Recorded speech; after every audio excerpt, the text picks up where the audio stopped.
Hi, my name is Maggy Gomez, and first of all, I have a personal experience. It was about 2 to 3 years ago. No, 2 years ago. It was it was a Thursday. It was at night. We were all sleeping because the next day I had school, so it was like 2:30 or 3 a.m. And we heard this crash outside, and it sounded like it was right on our yard. So we went outside because everyone got up because it was so loud. Went outside, and in fact, it was in our yard.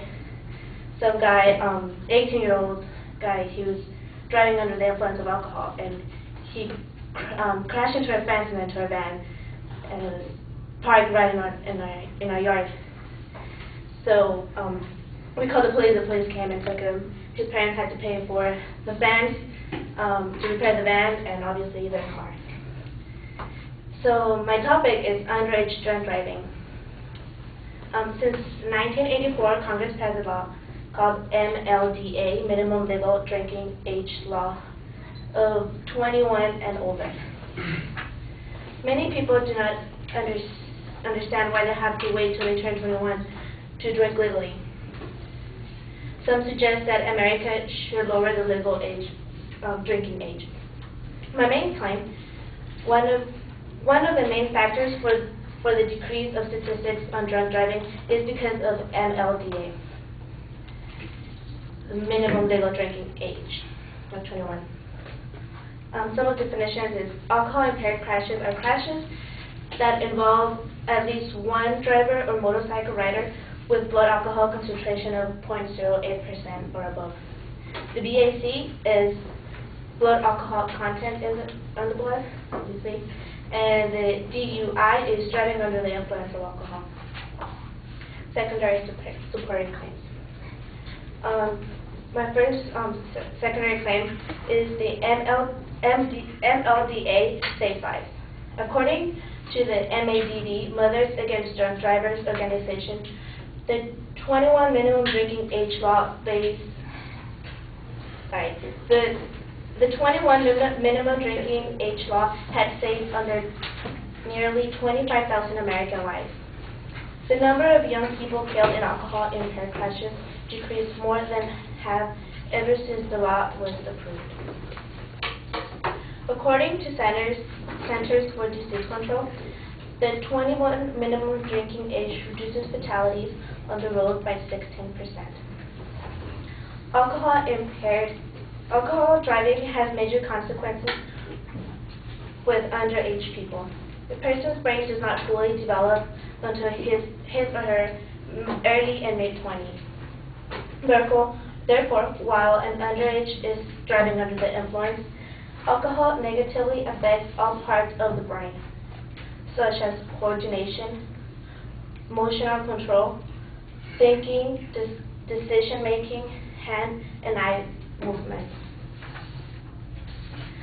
My conclusion is that the MLDA is created to save lives because it is proven that ever since the law was approved, that alcohol-impaired crashes have decreased among underage people.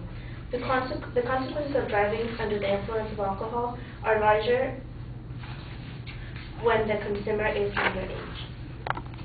Thank you.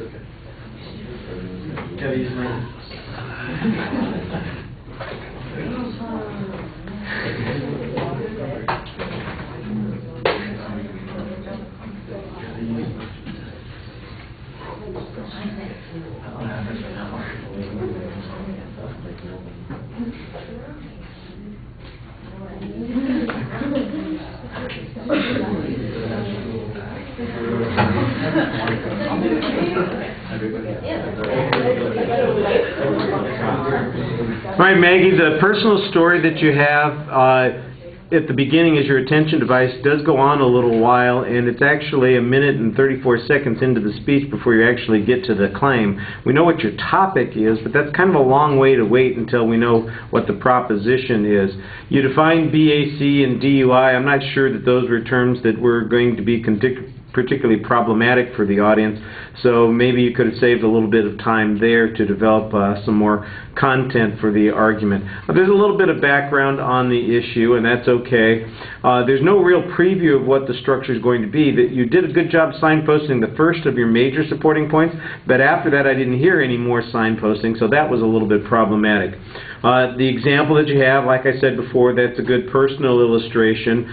Your better information, you had good statistical information and testimony from authorities talking about the impact of the minimum legal drinking age law on fatalities and accidents. You've got some good statistical correlations going on there. You've got some authorities who say that it's related.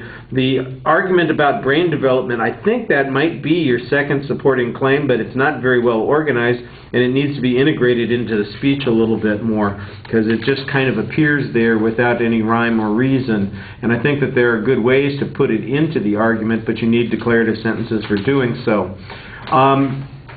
You have a limited audience contact while you're speaking, so your credibility would go up a little bit more. You used 3 minutes and 44 seconds, so there's quite a bit of time left to develop the argument. One of the things you might want to think about is what are some of the rebuttal issues or reservation issues that people have on this point to try and direct or preempt some of those arguments. All right, thank you.